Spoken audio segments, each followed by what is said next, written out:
راستہ نظر نہ آئے، اللہ پر یقین ایمان ہے۔ جیب میں پیسے ہوں اور تب دل کو اطمینان ہے تو ایمان کس پر ہوا؟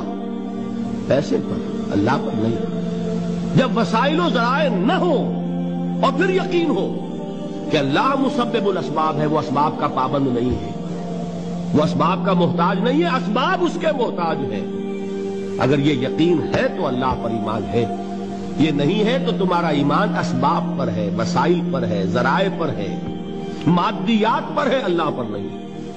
اس وقت کہاں راستہ تھا؟ کوئی راستہ تھا؟ سمندر ہے اور ادھر سے لشکر آ گیا ہے۔ کلا ان معی ربی سیہدین۔ اب دیکھیے ایمان کہہ دینا آسان ہے، ہوا معکم اینما کنتم، جہاں کہیں بھی تم ہوتے ہو اللہ تمہارے ساتھ ہوتا ہے، لیکن اس کا یقین قائم ہو جائے تو زمین و آسمان کا فرق واقع ہے۔